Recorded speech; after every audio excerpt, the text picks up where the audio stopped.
Hello guys, ito ang content ko sa Panglao, malapit lang sa runway, and that's my home again guys. Ancestral house namin, Ninoy and Daddy's residence, renovated by Edna August, thanks to you at maging kay Kuya Midi. Na-maintain din ito ni Ellen August, salamat, at maging kay Tol Edwin sa pagbisita or look after nito. Salamat sa inyong lahat na nakip ang bahay na ito, na renovate, napaganda, and now it's my turn to look after it. That's Panglao Highway guys, going to Poblacion Panglao. Yung building sa kaliwa ay Crystal E College, na medyo marami na rin estudyante kahit galing Tagbilaran City pa yung iba.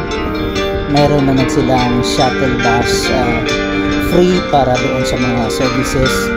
Itong mga niyugan na ito sa akong lolo ni guys, na baligya lang, na halin ipalit sa ilahan. Sayang lang kay mahalan niya siya kaayon, pero sayo man na baligya mo ng barato ra. Pero karon mahal na kayo ron guys. Sa akong hibawaan, it's 15,000 per square meter kung malapit sa highway. Anyway, nobody knows. So that's Crystal E College, around 500-600 meters galing sa bahay ni mama. Tagalog lang ko guys, kay daghan ko mga friends or followers na Tagalog, total ang mga Bisaya kasabot man ang Tagalog. So that's Crystal E College guys. As to what I know, it's owned by Dr. Rolls, at the same time owned and managed University of Bohol.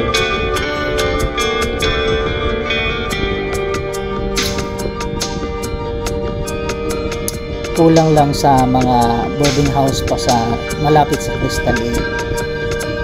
So that's the aerial view near Crystal E. Kung hindi pa ako nakapagpalipad ng drone, hindi ko mamalayan na mayroon na palang subdivided lots dyan. I think they're preparing it for subdivision. Nakita ko lang sa coverage ng drone.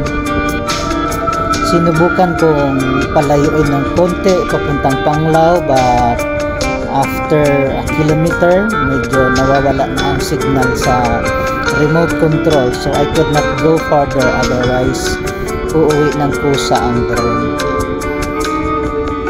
Anyway, that's the street where I used to jog guys. Napakatuwid, parang tingin ko tuloy na nilagyan ng linya ng nylon sa sobrang tuwid.